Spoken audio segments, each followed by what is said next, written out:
Hey, architecture firm owners and emerging leaders. Get ready for unparalleled insight into the development of a world-class architecture firm and a worldwide organization driving the digital transformation of the design and construction industry. With Build Smart, the podcast that's changing how our profession operates. We share the incredible stories behind innovation in the building industry with my friend and co-host, Patrick McLamey, FAIA, former CEO of the international architecture firm, HOK. You know, Yamasaki's office or firm lasted during his lifetime. And when he passed away, I think that was the end of the Yamasaki office. Helmut did not want that. He wanted a firm that would live out and grow beyond the founders. In Season 1, discover the untold stories behind HOK's meteoric rise, from 150 employees in St. Louis to a powerhouse with over 1,900 staff members and 27 offices worldwide. You know, they weren't as polite as the Kojima people. That was just boom. And anytime you have a creditor, whether it's Kojima or the bank, that wants their money, unless you can raise money someplace else, you are out of business. Bankrupt. And hold on tight for Season 2, where Patrick takes us on a new adventure as chairman of Building Smart International, shaping the future of digital transformation in the design, construction, and operation of built assets. Ian Howell, Ken Harold, and I, Ken was my technical representative from HOK. The three of us took a tour of Europe of 5 cities in 5 days. Very busy time. Simply follow the link in the show notes to subscribe to Build Smart now and uncover lessons that will transform you and your architecture firm.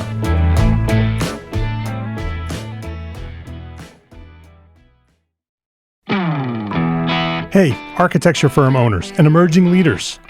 Get ready for unparalleled insight into the development of a world-class architecture firm and a worldwide organization driving the digital transformation of the design and construction industry.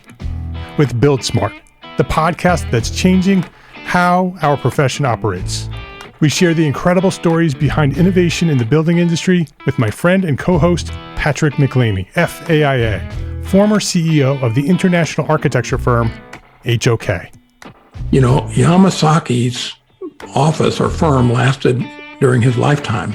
And when he passed away, I think that was the end of the Yamasaki office. Helmut did not want that. He wanted a firm that would live out and grow beyond the founders. In Season 1, discover the untold stories behind HOK's meteoric rise, from 150 employees in St. Louis to a powerhouse with over 1,900 staff members and 27 offices worldwide. You know, they weren't as polite as the Kojima people. That was just boom. And anytime you have a creditor, whether it's Kojima or the bank, that wants their money, unless you can raise money someplace else, you are out of business. Bankrupt. And hold on tight for Season 2, where Patrick takes us on a new adventure as chairman of Building Smart International, shaping the future of digital transformation in the design, construction, and operation of built assets.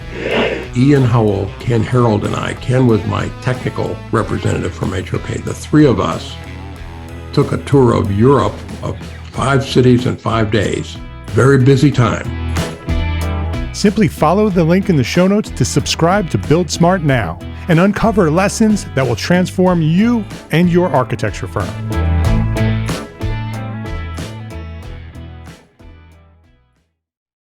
Entree Architect Podcast, Build Your Brand Podcast, ArchiSpeak Podcast, Spaces Podcast, and now Practice Disrupted and Troxel.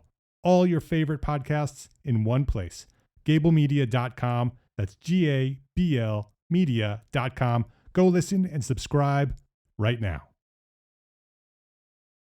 Hello, my name is Mark Arlepage, and you are listening to Entree Architect Podcast, where each and every week I speak with inspiring, passionate people who share their knowledge and expertise, all to help you build a better business as a small firm entrepreneur architect. This is episode 329, Developing a New Model for Residential Development with Trayvon Mathis.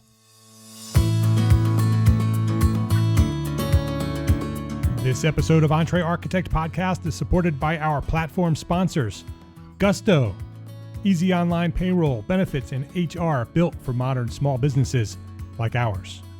FreshBooks, the cloud-based accounting software that makes running your small firm easy, fast, and secure.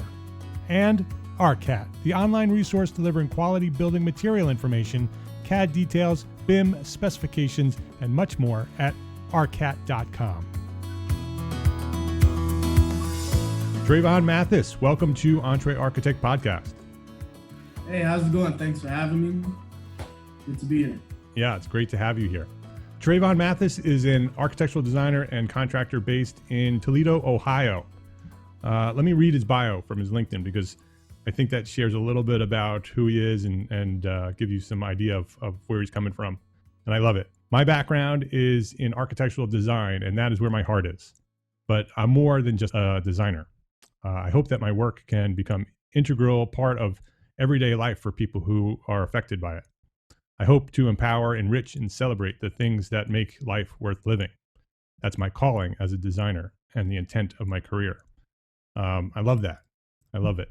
So that gives you sort of an idea of where Trayvon's coming from. About a month ago, when the protests about racism and law enforcement first started, ignited by the death of George Floyd, Trayvon, a member of our Entre Architect community, our private Facebook group, he posted a post in our Facebook group. He shared his experience with what was happening at the moment in Toledo, which was happening all over, everywhere. It was happening in every city, large and small, and throughout the nation.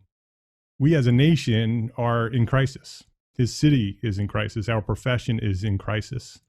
And Trayvon reached out to our community of architects, his community of architects, for support. And so I invited Trayvon immediately to join me that day to record a video because I wanted him to share in detail what was happening and what we as a community can do to help. I encourage you to go watch that video. It's out over on our Entre Architect YouTube channel.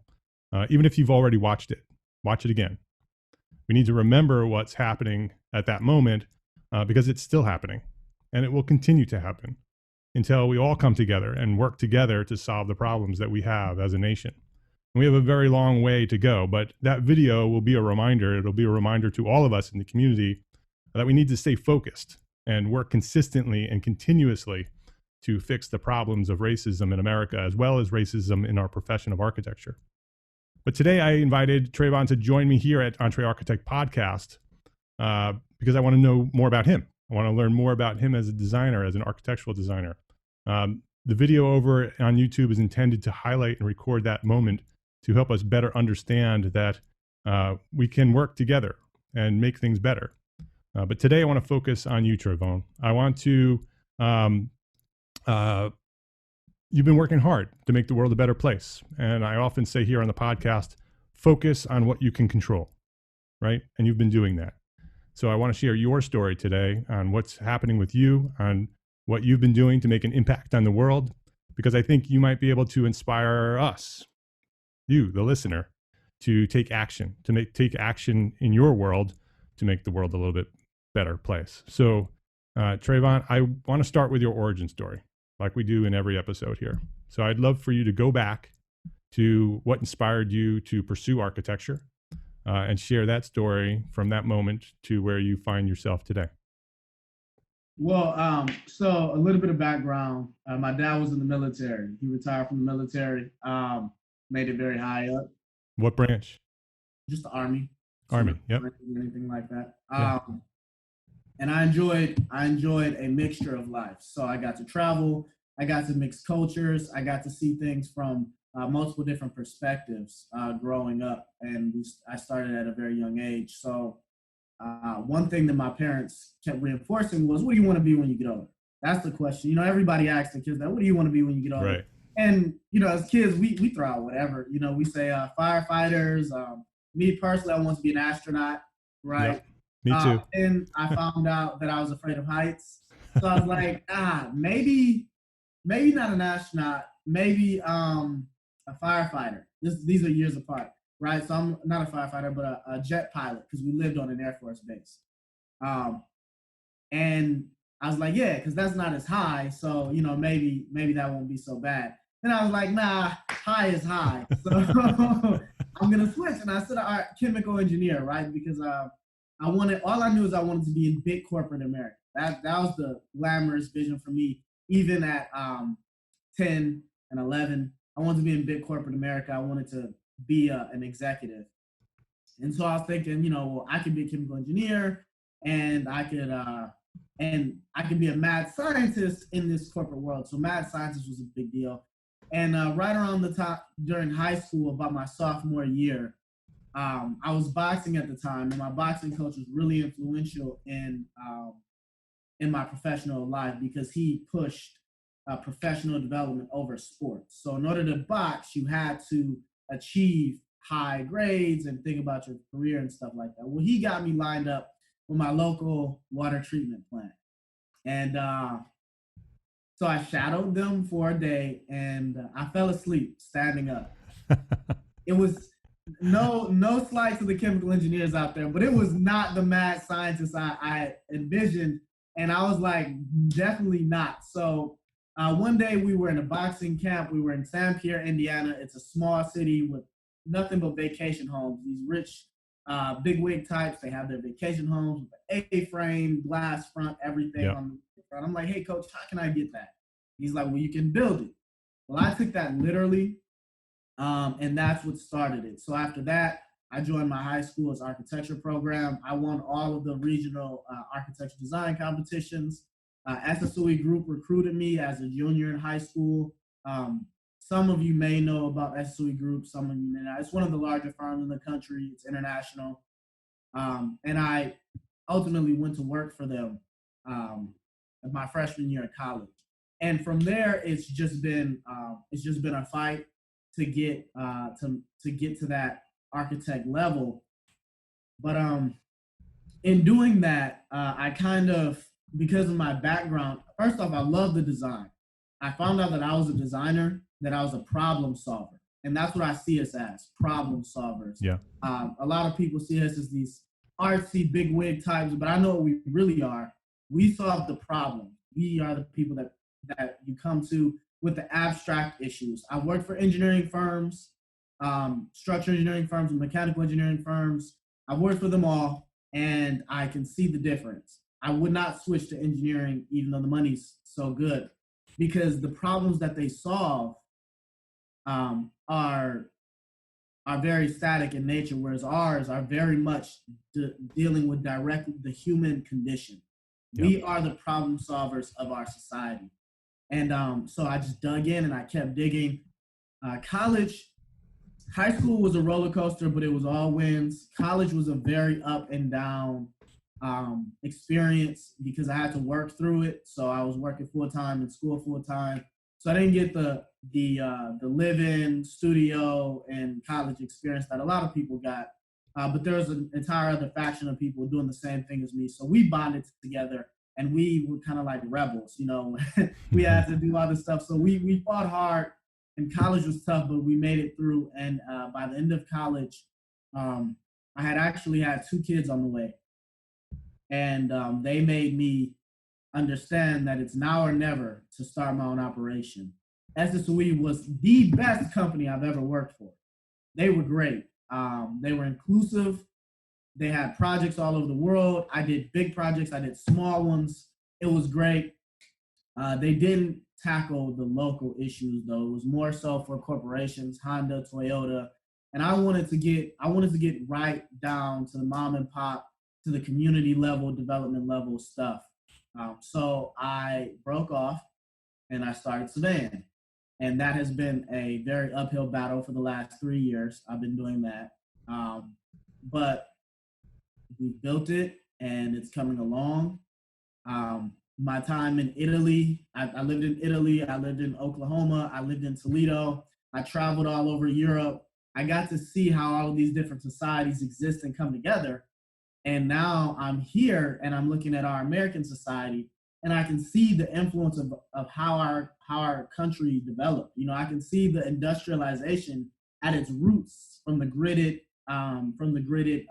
blocks of cities versus the organic kind of flow of the streets. I can see the community orientation of the European states and cities versus ours, whereas it's more individualized and isolated, and I can see the cultural differences on both sides. From the African American community to the Polish community. We have an entire Polish community on the east side of Toledo. Um, I can see it all. I can see how all of those cultures have intermixed, and I can see the influences. And I'm excited to dig in and make a difference in that and change the way we live for the better. So yeah, that's my origin story, man, and it's been a wild, fun ride, and it's never stopping. So 3 years with Savayn. Yep. It's SAVAYN, right? Yeah. So if people want to go look, the website is SAVAYN.com, which is great to get a little short little .com name like that. That's hard to do. Tell me a little bit about Savayn, what it is and what you want it to be. So Savayn, I guess should I start with the name? Yeah. I would love to know where the name came from.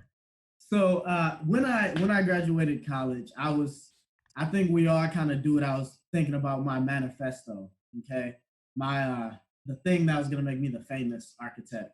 Yep. One day, and for me, division is a big theme in my life.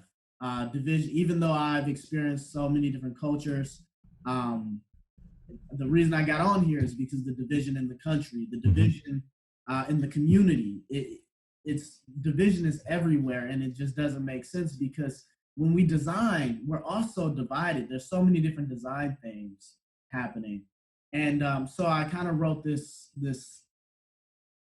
5-minute video in which I talked about how we have, I think the DNA difference is like 99. There's like 0.1 difference between my DNA and your DNA. Yep. Okay? Across the board. And while that has big impacts in phenotype things like, our skin color, maybe our eye color, ultimately we are the same organism still.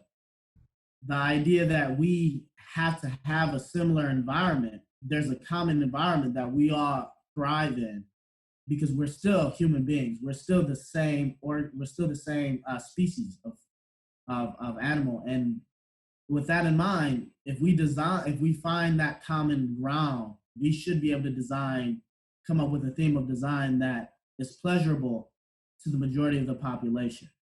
Okay, so I've taken a scientific approach to design and community. So I dug very deep into I can't say the word, anthropology. Yep. I dug very deep into that. And with all of the information that we had, I guess the ideas that we all came from the African savannah, and then we branched off. Well, it took millions of years for us to, I'm an evolution, I believe in evolution, by the way, many people disagree.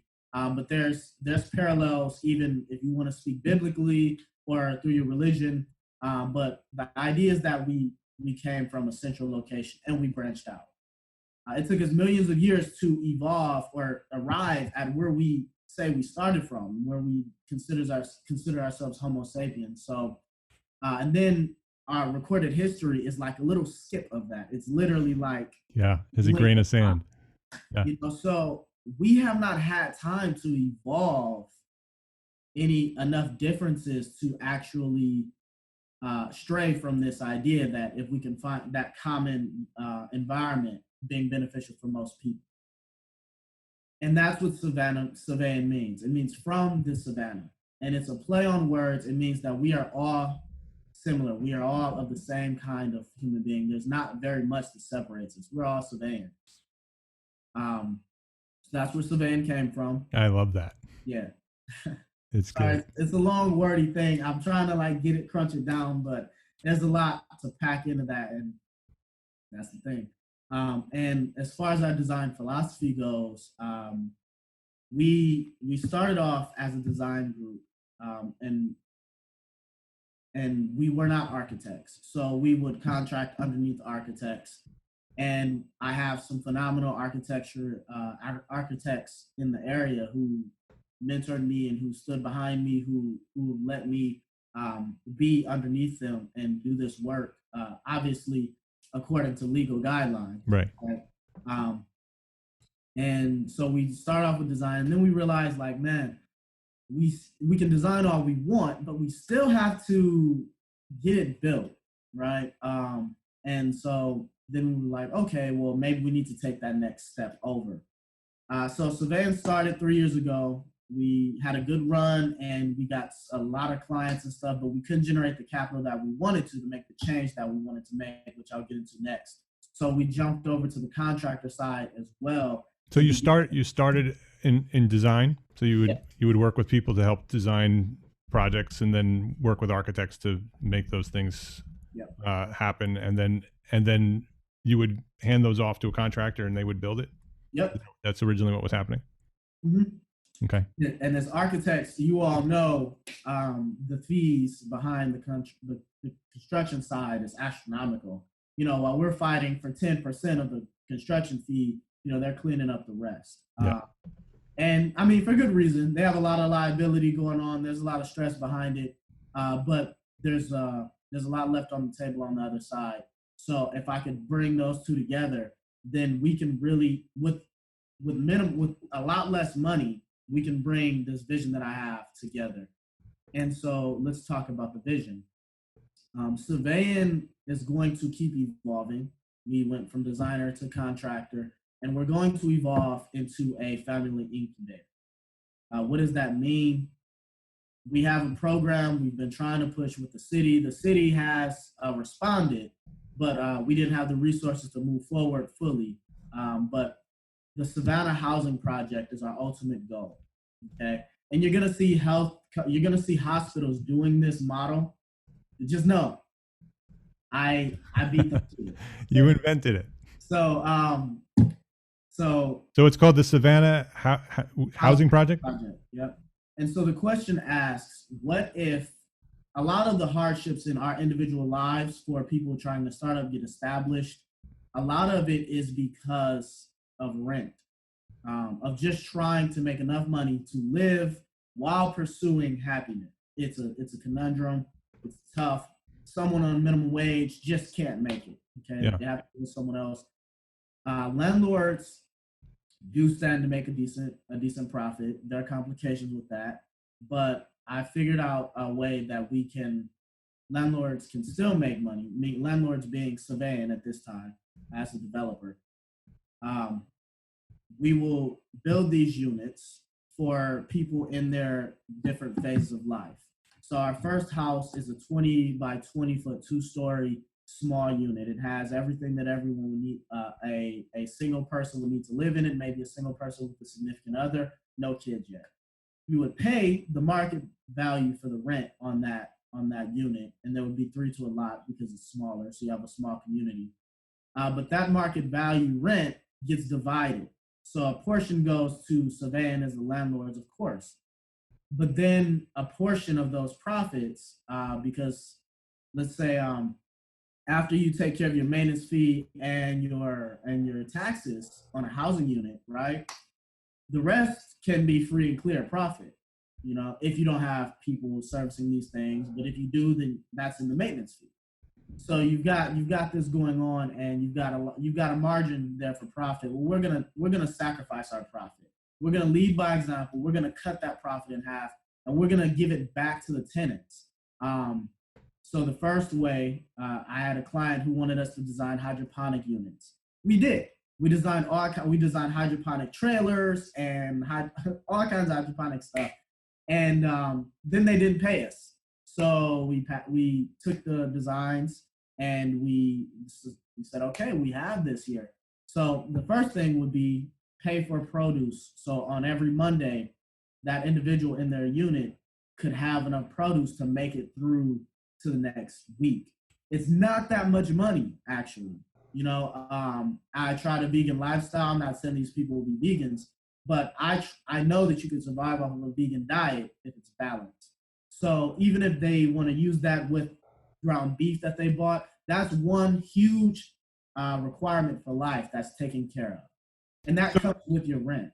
Trayvon, let me understand. So the food comes with the house? It does. Okay. Yes. Got it. Yep. At the expense of Savan's profit. So they're paying rent. Yep. And from that rent, they're getting housing, and they're getting enough food to survive, right? Yep.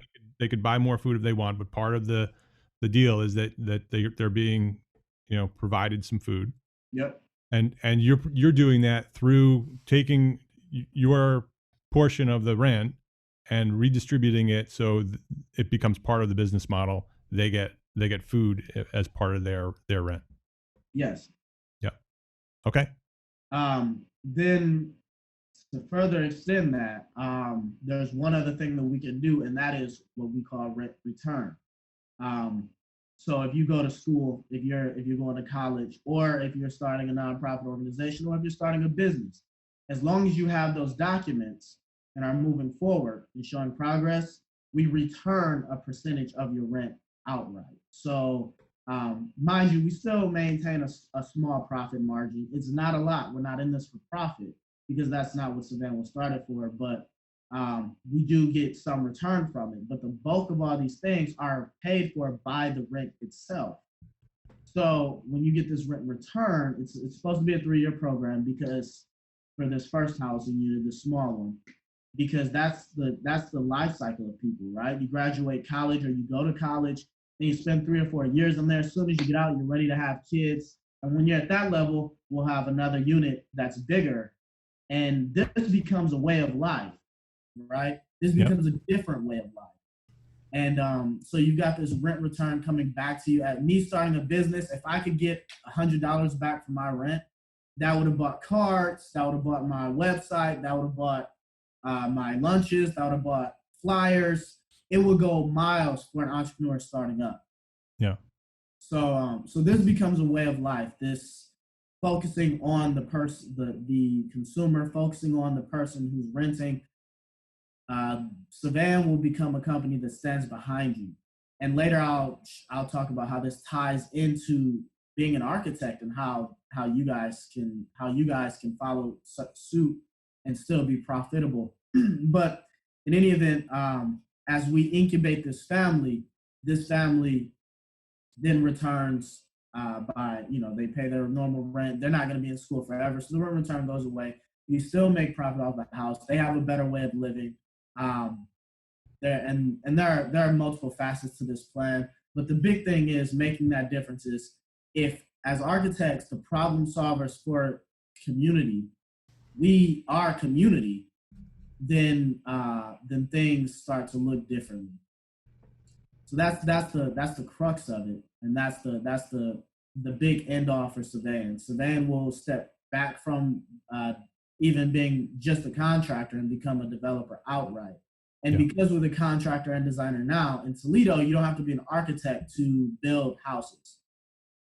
A house, for example, for the small unit would probably cost me $20,000 to $15,000. Okay. That's a fraction of if I hired a contractor to do it.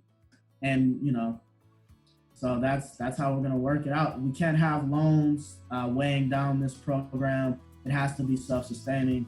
So it's very hard to do this unless you're both, unless you're the designer and contractor.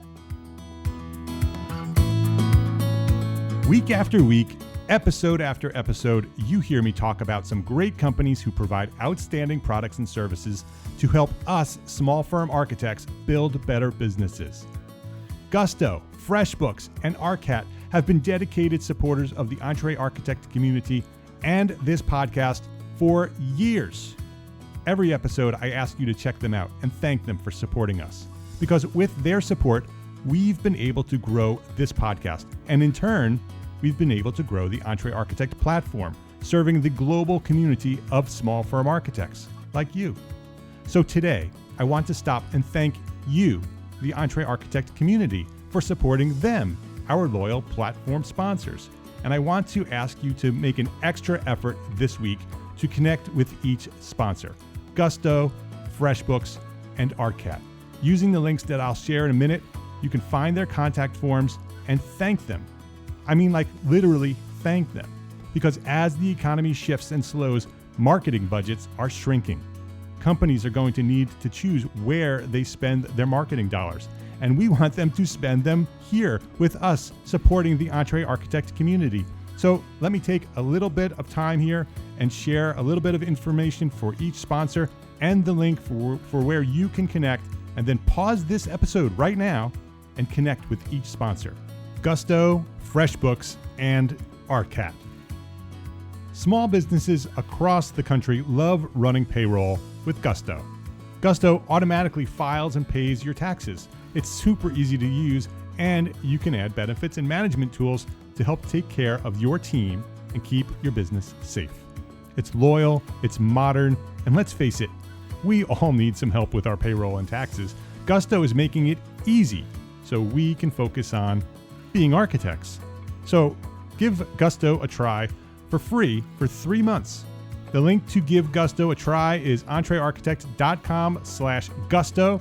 That's the link to connect and say thank you for supporting Entre Architect. Visit entrearchitect.com/Gusto today. FreshBooks wants you to know that you're not alone. FreshBooks has been supporting small businesses and solopreneurs, and specifically, they've been supporting us here at Entre Architect Podcast for years. They know what it's like, how lonely it may be working from home. They know what it's like when times get tough. And they know that right now, as we all face this crisis together as a global community, we all need to do our part. So FreshBooks is responding and offering an unprecedented offer. Now, when you join FreshBooks, the cloud-based accounting software, you will receive 60% off for 6 months. 60% off for 6 months. Just visit entrearchitect.com/FreshBooks, entrearchitect.com/FreshBooks, and enter Entre Architect in the How Did You Hear About Us section. Don't forget to do that. That's 60% off their regular price for 6 months. So visit entrearchitect.com/FreshBooks, sign up for that 60% off, then go find their contact form and thank FreshBooks for being such a long time loyal supporter of Entre Architect. That's entrearchitect.com/FreshBooks. As you and your team are working from home, are the logistics of putting together a project daunting when no one is in the same room? ARCAT has a solution for you, and it's free. ARCAT's Charrette allows you to manage projects and specification documents online with multiple team members. Discuss products, configurations, outline specs, project photos, documents, and so much more, all on one page, along with the ability to access product information, specifications, CAD, BIM, and the patented Spec Wizard from anywhere in the world. Charrette can help your firm get more done, no matter where in the world you might be. You can even promote your firm's project when you're done. And like all of ARCAT's solutions, it's completely free to use. So check it out right now at entrearchitect.com/ARCAT. That's entrearchitect.com/ARCAT. ARCAT. entrearchitect.com/ARCAT. And don't forget to thank ARCAT for the years and years of their support for the Entre Architect community. So thank you, the Entre Architect community, for supporting them, our loyal platform sponsors, Gusto, FreshBooks, and ARCAT.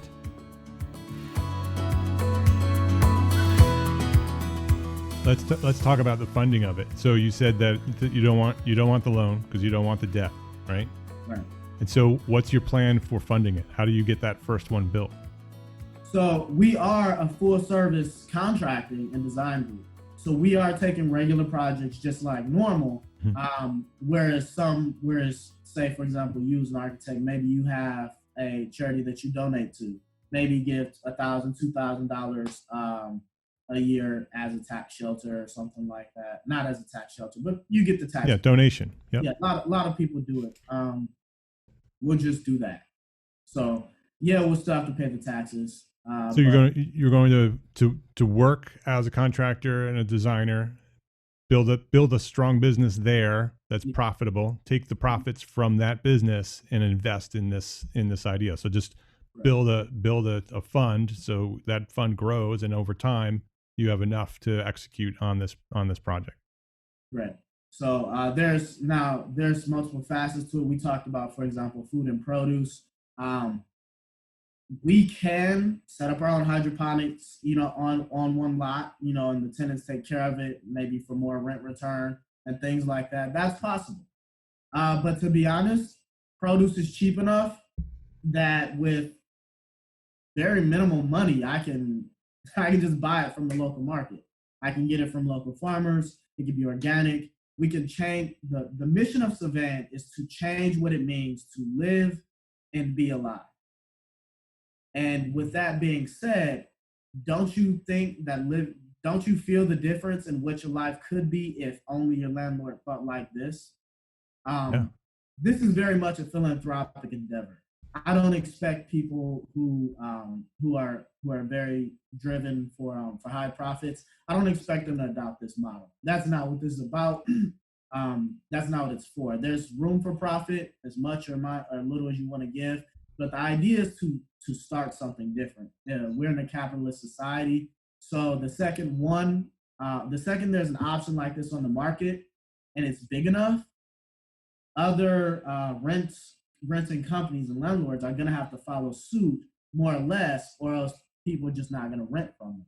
As we continue to grow, and we have on a lot, we have 3 units, and lots are cheap in Toledo, and we have 4 or 5 units, 4 or 5 lots, and we can suck up all of the residents and things like that.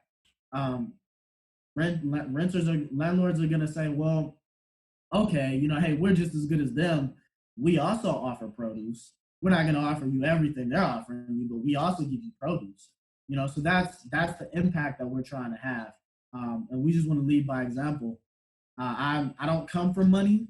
I don't have a lot of money. I've always been down in the dirt, fighting it out, and I get a rush from that. This is my lifestyle. I'll be fine. So if I don't make profit hand over fist, if I make enough to be comfortable, that's fine for me. But later, the ripples from this, that's the real reward. And for those people who are like that, who are like me, this is me speaking to you. Just do it. I mean, just do it. You can make that change and understand that we're in a capitalist market. If you offer something that makes someone's life better, they'll go for it. They'll line up. There'll be a waiting list. And then once you can reach capacity on that, other renters will follow suit to offer an equivalent product on the market. Yeah. I mean, once you have a successful development and it's working, you will influence the market. Other markets will do similar things in order to compete with what you're doing. And so you will influence the whole market. Other people will start doing it as well. Are there models similar to what you're talking about with rent return and food and all of that? Are there any other models that you can look at that are doing similar things?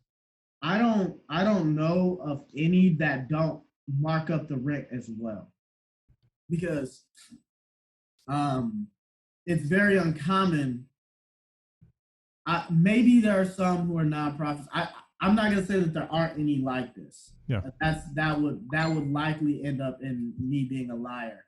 What I am saying is, it's tough to find people who would volunteer to do these things and not mark up the rent as well. Yeah.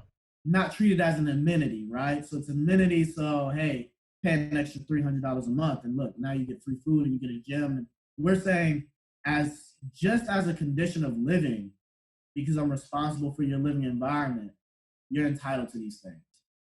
And I'm not marking it up. So whatever the market value is for this area, for example, so this unit, in my area, I could probably rent it for $500 a month. Okay, that's not a huge amount of money, but from that $500 a month, we're talking about a maintenance of maybe setting aside $100 a month. We're in the areas that I'm looking at, the property taxes are $2,000 a year. So, you break that down, that's somewhere around $150 a month or something like that. So you've got $250 a month in maintenance fees, and maybe say $350 just for the heck of it, just to have a maintenance guy driving around or something like that handling these. And you've got 3 units to a lot. That's $1,500 total income. Total expenses, 350 is like not 1,000. So you've got $500 free and clear profit that you can play with, that you can take from yourself, or that you can give back. If you could buy these produce things in bulk and stuff like that, you could probably cut half of that income and um, and still take $200 home. But I don't. This is why my business has three legs to it, because the renting is not the main profit source. There are other ways that we can proliferate profit from this situation. We can. I have a friend. I have contacts with a furniture manufacturer, a restaurant who's trying to start up his food truck first. So we've got other ways that you can generate profit from this community of people. But starting off, you can be solid and you can just do a good thing. You can have a small extra amount of income coming in, and I don't know if it's worthwhile to you personally. Like I said, this is very much a philanthropic endeavor. I don't imagine walking in a bank and telling them, "Hey, we're pretty much gonna give 50 to 75% of our profit back to our tenants. So can we have this loan?" They look at me like I'm crazy. I'd also not go to an investor, because they'll say, "Yeah, no." Yeah, different priorities, right? Yeah, right. so, But you could set up the development company as a separate nonprofit company, and keep the architecture and contracting as a for-profit company that then donates to the nonprofit. Right, so you can build the architecture and the contracting business into a thriving business, and then you can take all the profits from that company and donate it to the nonprofit that helps fund the nonprofit. Then tax wise, you end up in a much better place. Then you also may be able to get some loans if you wanted them, and you may be able to get grants through the nonprofit in order to help fund it as well. And grants, they give you the money, and as long as you do what they give you the money for, that comes free and clear. And so there are a bunch of different ways that idea can be funded. I love that idea. I'm a jury member on the annual Charette Venture Group business plan competition, and very often every year we get architects who submit business plans for nonprofits. And my question always is, how do you fund that nonprofit? And often it is, I'm going to do fundraising. I'm going to go out and ask for money, and I'm going to do that. And that's a full-time job. You can ask anybody who runs a nonprofit that's a full-time job. And so very often my recommendation, and I've never done this, but this is my thought on it, is build a strong, successful business that's profitable. Then the profit is yours to do whatever you want with it. You can go and spend it on new cars or new houses. You can spend it on the business and keep the business, growing, or you can take that profit and donate it, right? Give it away, do whatever you want with it. And so if you build a really strong business on the contracting and design side, you would be able to, which is exactly what you're saying you're doing. You're going to fund the other side, but if you keep them separate, then you have more flexibility on how you do that financially. So definitely a doable idea. I love the idea. What I love most about it is that you are taking control of the things you have control over, right? You're focusing on those things that you have control over. You have this skill, you have this design and contracting skill. You have a neighborhood that needs your assistance, needs your help, right? There are people out there that need your help, who are being taken advantage of the system the way it is, and you can provide an alternative to that not only helps those people, but then becomes a model for other developers who want to do similar things. Yeah, and I share this openly for that reason. It's not like I'm trying to own the idea. There's some creative people out there. I share this openly because I do a lot of things because of my kids. I wonder, how hard is it? How happy will they be? What does happiness look like? How happy will they be? Will they be? I personally was subject to renting, right? So I rented an apartment, and the second one thing went wrong, the whole thing unraveled, because my income wasn't, $25, $30 an hour. I did have the benefit of a college education, so I have above average income, But a lot of people that I know personally are like struggling to find $12 and $13 an hour jobs.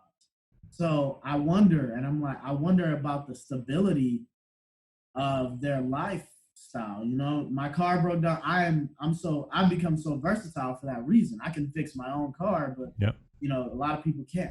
A lot of people can't fix their own car. They break a leg, they lose a job. You have you have 3 weeks if everything goes wrong on the first week, you have 3 weeks to fix your life. And that is crazy. That is crazy. So how can we what is that the kind of world I want my kids to have to choose from? And I don't want it for your kids. If you have kids, I don't want it for anybody's kids. I don't want it for anybody. This is not Yeah. we are blessed as a country to have a relatively comfortable lifestyle.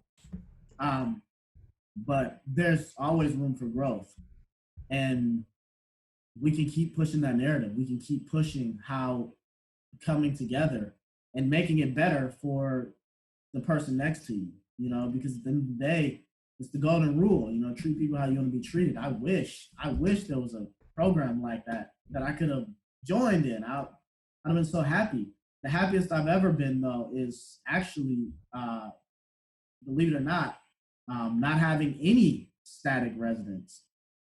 So not having to worry about rent. I gave up my car note and I got for the business though. I gave up my car note and I got a car, paid it outright, so I didn't have to worry about that. You know, so I don't have a car note and I didn't have rent.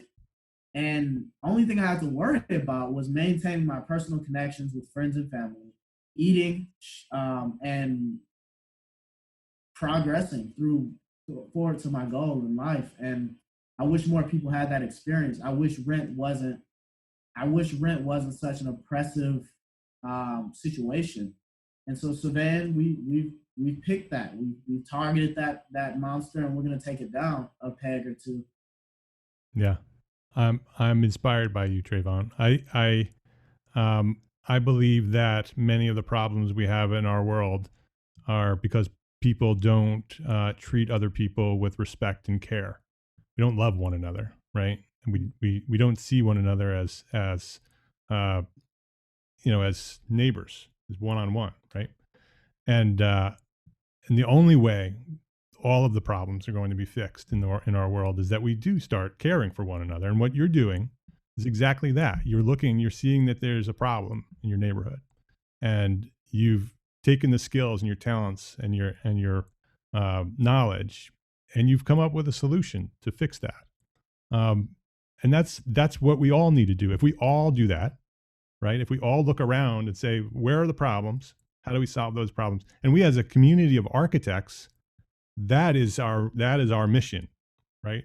Fix the problems. Go out and find the problems. One of my long-term goals with Entre Architect and Gābl Media and Gābl Technologies is to be able to network the brain power, the knowledge that we all have as architects in our community. If we can build this community into tens and hundreds of thousands of people who have that creative ability that you have, imagine what we can do when we harness all of that on these problems that we have in our society, right? And so if we all look around and find the problems that we have, come up with creative solutions like that, don't worry about how it's going to get paid for, right? Just like you said, just go do it. Just find the problem and then go attack the problem, fix the problem. And yes, it'll be difficult. And yes, there'll be barriers. And yes, you'll fail here and there.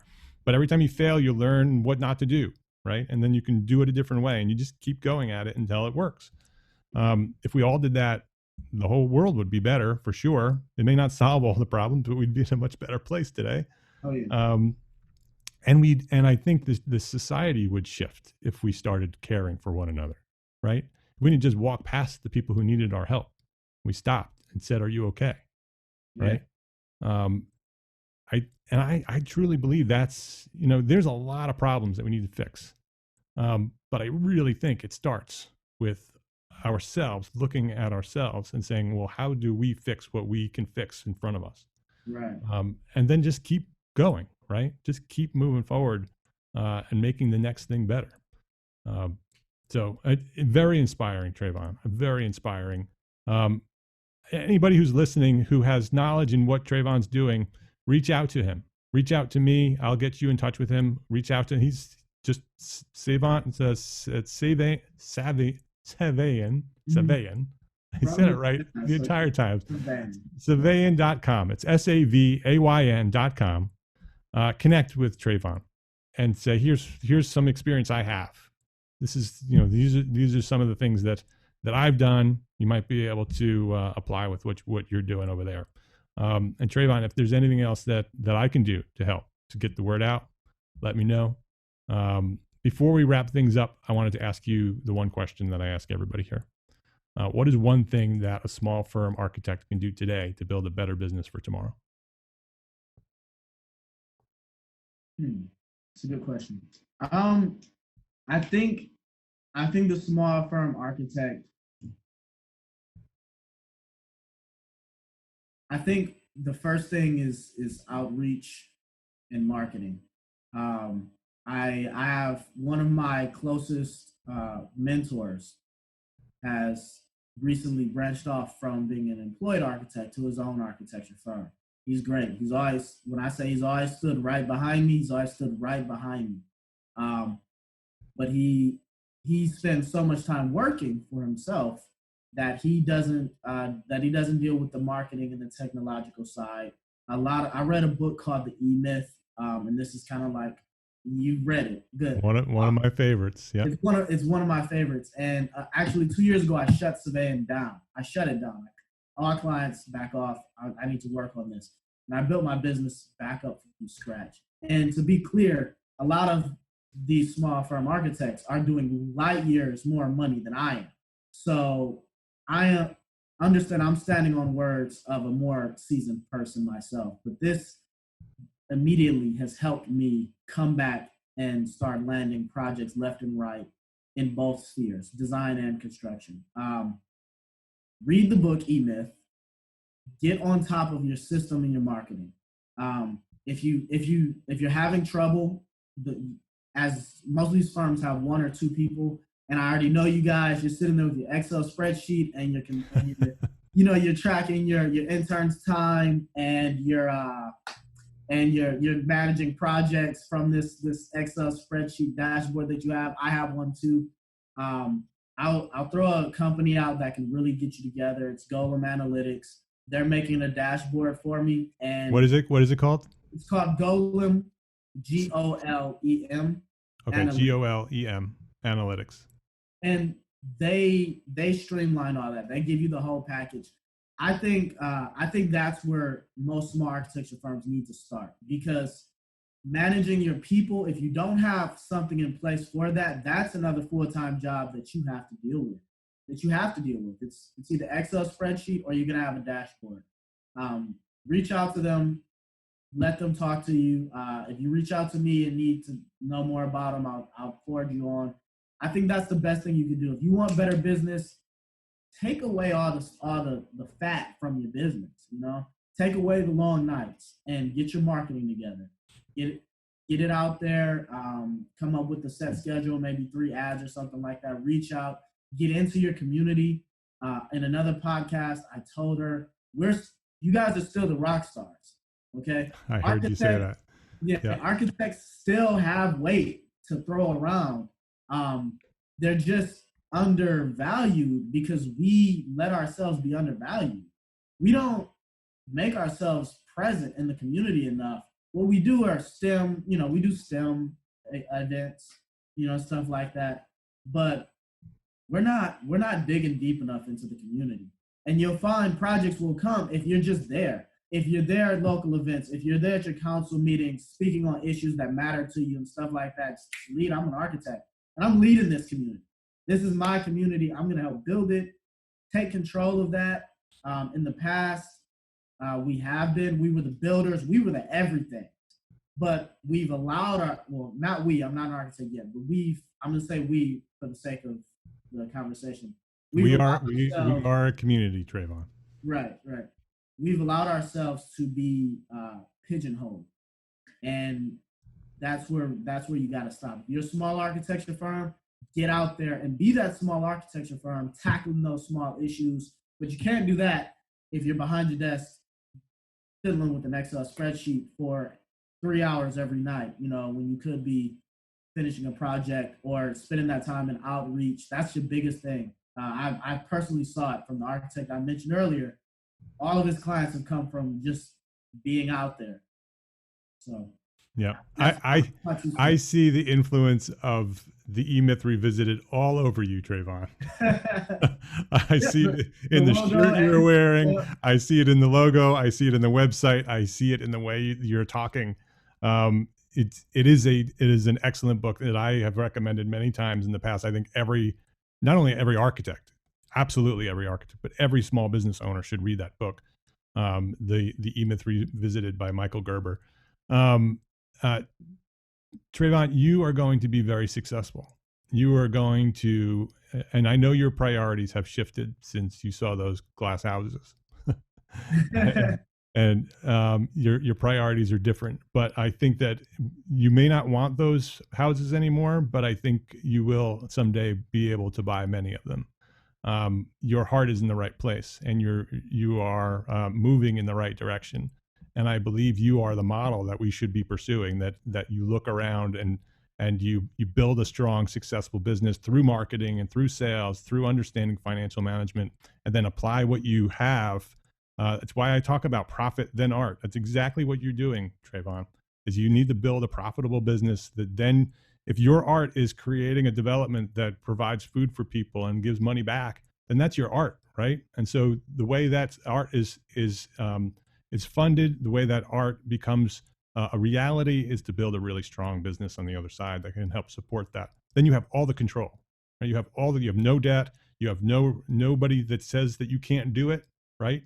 You just go do it because now you have the money, your own money to do it. And that's exactly what you're planning on doing. And so very inspiring. I appreciate you for coming here and sharing your story. And if anybody has any knowledge or input that you'd like to share with Trayvon as you are listening here, it's Savayn, it's SAVAYN.com. We'll have a link to his website on the show notes. Trayvon, I appreciate you. I appreciate you for coming here and sharing your knowledge and inspiring us. And thanks for sharing your knowledge here today at Entre Architect Podcast. That's always a great time, Mark.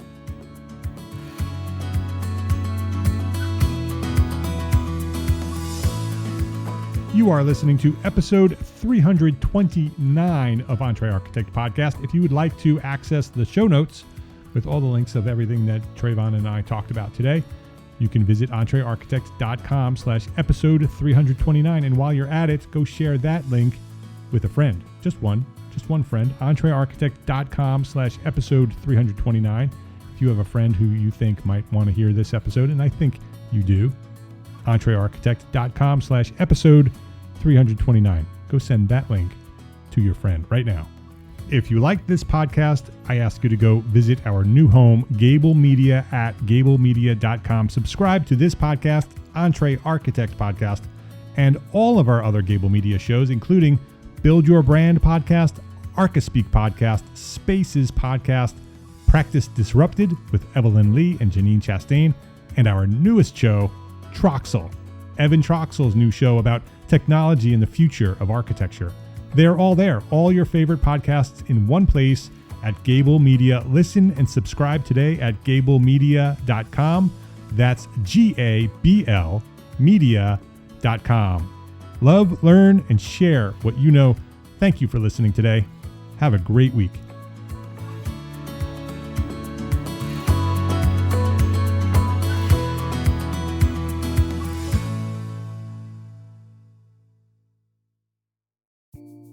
Imagine earning continuing education credits while doing exactly what you're doing right now. Well, you can. Gābl Media has revolutionized the way you earn your continuing education credits with a groundbreaking approach. Forget running around town and scouring the internet for credit-worthy courses. Fulfill your CE requirements effortlessly by listening to engaging podcasts just like the one you're listening to now. Our podcasts are designed to educate, entertain, and inspire, all in a user-friendly environment. But wait, there's more. Architects, Gābl Media is also approved as an AIA continuing education services provider. Upon completion, we handle everything, From reporting your hours directly to the AIA to storing your certificates in your personal Gābl Media profile for your self-reporting needs. So follow the link in the show notes and start earning your credits in the most innovative and entertaining way possible with Gābl Media. Attention architects and creative minds, get ready to supercharge your brand with Build Your Brand, the podcast that's unlocking the secrets of branding success for creatives. Hey there, it's Mark Arlepage, founder of Entre Architect, and I'm inviting you to join my friend, architect marketing expert Jeff Eccles at Build Your Brand podcast, where he explores the captivating stories of the world's top brands and transforms their lessons into powerful moves for small firm architects and creatives like you. In Season 1, Jeff shares the thrilling tale of Southwest Airlines, where he dissects their journey to the summit and distills it into strategies tailor-made for you. It's important to keep in mind that companies like Southwest compete in the real world, just like you, and face real-world challenges, just like you. You might be surprised at how similar those challenges are to the struggles that you grapple with on a day-to-day basis. Don't miss out on your blueprint for success. Subscribe, tune in, and let's build your brand together. You may have noticed that the very best brands in the world are also known for having somewhat unique corporate cultures. That's often the glue that holds everything together when they encounter those rough spots. We don't do it because it inconveniences the passengers to whom we are primarily dedicated, the short haul, frequent flyer. Follow the link in the show notes to subscribe to Build Your Brand today. Remember, no matter the size, the journey's the same. Your brand's journey to the top starts here.